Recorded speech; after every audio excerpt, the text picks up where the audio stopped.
জেক্সপো এবং ভোকলেটে যে সমস্ত স্টুডেন্টসরা সেকেন্ড অ্যালটমেন্টে অ্যাডমিশন নেবে তাদের জন্য ডকুমেন্টস সম্পর্কিত এবং পেমেন্ট সম্পর্কিত কিছু ইনফরমেশন দেব। বাট তার আগে তোমাদের সবার প্রথমের যে প্রশ্ন, যে তোমাদের সেকেন্ড অ্যালটমেন্টের রেজাল্ট আজকে দেবে কিনা। তো এই মুহূর্তে কিন্তু কারোর এটা জানা নেই যে তোমাদের সেকেন্ড অ্যালটমেন্টের রেজাল্ট আজকেই প্রকাশিত হচ্ছে কিনা। আপাতত কিন্তু এখনো পর্যন্ত তোমাদের কোনো খবর নেই। যদি আজকে প্রকাশিত হয় আমি ডেফিনেটলি তোমাদেরকে ভিডিওর মাধ্যমে আপডেট করব।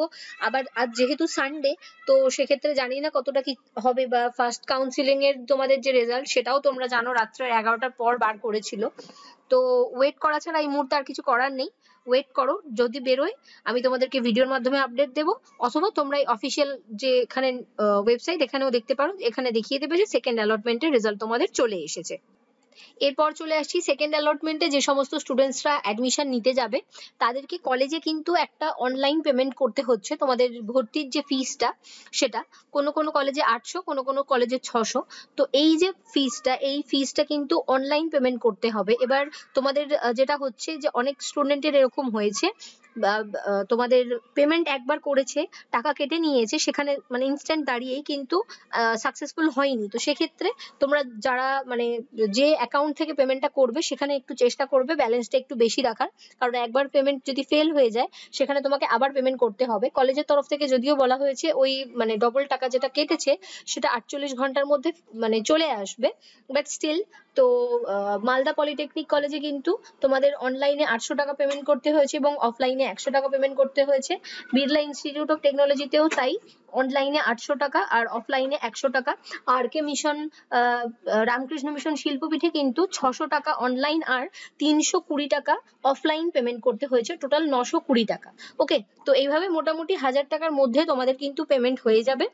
আর যেটা তোমাদেরকে করতে হবে, অনেকের কোয়েশ্চেন ছিল যে তোমাদের অ্যান্টি র্যাগিং, সো এই যে অনলাইন পেমেন্টটা করবে আগে যেটা দেখলে ওরকম একটা চালান তোমাদেরকে দেবে, আর এই অফলাইন যেটা করবে সেটা এরকম একটা তোমাদেরকে কলেজের যে বিল প্যাড সেটার মধ্যে তোমাদেরকে দিয়ে দেবে। আর অ্যান্টি র্যাগিং এর কথা যদি বলি, অ্যান্টি র্যাগিং কিন্তু এখনো পর্যন্ত কাউন্সিল থেকে, আমি নিজে ফোন করেছিলাম বারুইপুর পলিটেকনিকে, তো সেখানে স্যার বলেছেন যে আপাতত এই মুহূর্তে অফলাইন তোমাদের যে A4 পেজ দিয়ে সেটাতে নিলেও অ্যাকসেপ্ট করে নিচ্ছেন, বা তোমাদের কোর্ট পেপারে যারা তো নিয়ে যাচ্ছ তাদের জন্য ওয়েল অ্যান্ড গুড। এখনো পর্যন্ত সেরকম কিছু পার্টিকুলারলি মেনশন করা হয়নি, সেই জন্য মানে অ্যান্টি র্যাগিংটার জন্য বিশেষ কোনো হচ্ছে না। তবে যদি তোমরা কোর্ট পেপারের মধ্যে বানিয়ে নিয়ে যেতে পারো সেটা তো সব থেকে বেশি ভালো। আর যারা যারা ওটা বানাতে চাইছো তাদের জন্য ভিডিওর ডেসক্রিপশনে লিংক দিয়ে দেবো, সেখান থেকে দেখে নেবে একবার কিভাবে বানাতে হবে।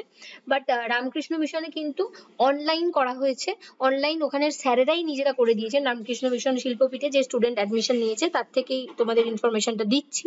সো সে কিন্তু বলেছে যে অনলাইনে করেছে এবং ওখানের স্যারেরাই করে দিয়েছে, তাকে কিছু করতে হয়নি। ওকে, আর কিছু কিছু কলেজ এরকম আছে যারা মানে অনলাইন তোমাদের যে অ্যাডমিশনের যে র্যাঙ্ক কার্ড যেটা নিয়ে গেছো বা কোনো একটা কাগজ ওখানে লিখে দেবেন যে অফলাইন বা অনলাইন কি ওনারা চাইছেন সেটা, বাট অ্যাডমিশন কিন্তু হয়ে যাচ্ছে, ওটার জন্য অ্যাডমিশন আটকাচ্ছে না, ঠিক আছে। বাকি সমস্ত ডকুমেন্টস সাথে করে নিয়ে যাবে, আর তার সাথে তোমাদের ডোমিসাইল সার্টিফিকেট এই সমস্ত কিছু নিয়ে যাবে। আর মেডিকেল ফিটনেস সার্টিফিকেটের জন্য কিন্তু মালদা পলিটেকনিক কলেজের স্টুডেন্টকে ওকে সময় দেওয়া হয়েছে। মানে মেডিকেল ফিটনেস সার্টিফিকেট আর তোমাদের অ্যান্টি র্যাগিং, এই দুটো তোমাদের কাছে যদি একান্তই তুমি রেডি করতে নাও পারো, ঠিক আছে, আপাতত এই মুহূর্তে A4 পেজের মধ্যে যেটা আছে সেটাও তোমরা ফিল করে নিয়ে যেতে পারো, কারণ কতটা কি সময় থাকছে, কখন রেজাল্ট বেরোচ্ছে সেটার উপর নির্ভর করছে। চেষ্টা করবে যদি করার সময় থাকে তো ভালো, যদি সময় না থাকে যে অ্যাডমিশনের সময় দেবে তার মধ্যেই কিন্তু তোমাকে কলেজে যেতে হবে, তা নাহলে কিন্তু তোমার অ্যাডমিশনটা ক্যান্সেল হয়ে যাবে বা তোমার যে সিট সেটা ক্যান্সেল হয়ে যাবে।